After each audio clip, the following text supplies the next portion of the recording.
I'm sure she can. Oh, no, why would I ever give her a pen? Join in, but really appreciate everyone coming out. You know, as Jeff's saying, I think, you know, the term I was using earlier, and we said how polite it was. You know, these are interesting times, said very, very loosely and generically. Just trying to figure out how things are operating, period. You know, I think probably one of the most true and telling and sad altogether statements probably was when Paul Ryan couldn't get the healthcare bill done the first time, and then infrastructure and a few other things that are put out there. You know, I think it's just going to be really, really difficult times. You know, these things are piling up.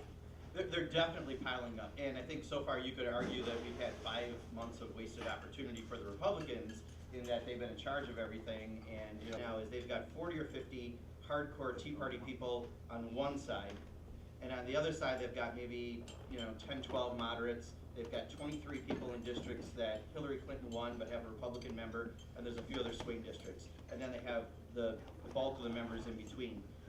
To pass anything, they're going to have to decide, do they appeal to the moderates in the swing districts and try to keep their majority, or do they keep, not my words, but a Republican colleague of mine I fly with, keep feeding the beast, being the Tea Party, and getting their hands bit, which is what happened to John Boehner. It's apparently happening a little bit to Paul Ryan, and that's the dilemma they're in. So they're not in an easy spot. A magic trick to try to explain Washington, and it's great. Back home, we're always getting 1,500, 2,000 views. It's nice to show that, you know, I'm going to sign that letter to help them. They're going to do the same for me, and that's important. So I think, you know, those things still happen, and that's good for Wisconsin because we're a middle-sized state. Little states can band together. They have common interests. California's got 53 members, although they. But one of the things that since I became co-chair with Raul Grijalva, and I think today we're going to elect Pramila Jayapal from Seattle as our first vice chair, my old spot. We're trying to also kind of, I guess the word I'll use is professionalize the caucus a little. The CBC, the Congressional Black Caucus, Congressional Hispanic Caucus, have institutes that are within the caucus with members on the board that help get paid fellows to go in offices to be policy experts. We haven't really done that because we have an outside group that happened way before I was ever in Congress, and we're in the process of changing that so we can actually professionalize there. What's your message?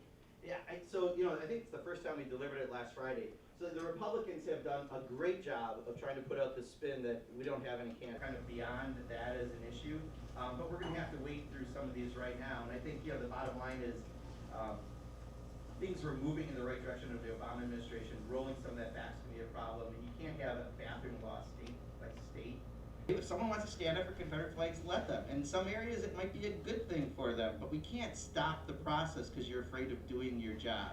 And unfortunately, that's been part of what's stopped everything. So, you know, Tom Cole, for example, on the labor age sub, and they, you know, after 7 years, obviously have a plan B in place, and then they put this bill out that they couldn't pass the first time around, and then they made it worse in order to get the Tea Party on board that said you could get rid of pre-existing conditions and other essential health benefits that were in the Affordable Care Act. The good news is, you know, even now that it's become more of a partisan issue, it's still hovering in the 30% approvals. It was 17% when they first put it out there. It's not a good bill for them to try. It has to be a better, more of a hammer to make sure they're signing up. I think public option would be something that would help provide to people where they only have one for 6 years on 5. So. Okay, yeah, there used to be a high-risk insurance pool in Wisconsin. Okay, Jackie, go ahead. I'm going to ask what lights you want. This is inevitably where the conversation goes, and I'll tell you, a lot of people are looking for just something that would work, and so I don't know where the office building. And then, thank you from West Politics, and thank you, Representative Mark Pocan.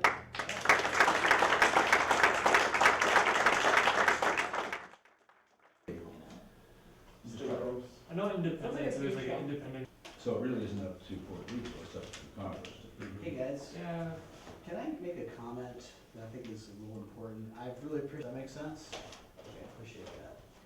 And if you're not sure what to ask, this is a great thing right here. You can come up with about 10 questions instead of this little thing if you read through this. Sorry to be late. No, I got this one. Oh, sorry, my bad. Didn't see Yep, that. no, I got this one. Hello, everybody. Just grab from Rose the, yeah, so whatever that original way back company was, I got their merit scholarship because I had such great SAT scores. So I got to go to Wellesley College. out east. It was a very nice, Ivy League school. And after I so I did a couple of years, and then I already had the political bug I should do. It was more like thinking about who am I, what can I offer, what things, perils, opportunities do I see out there, what do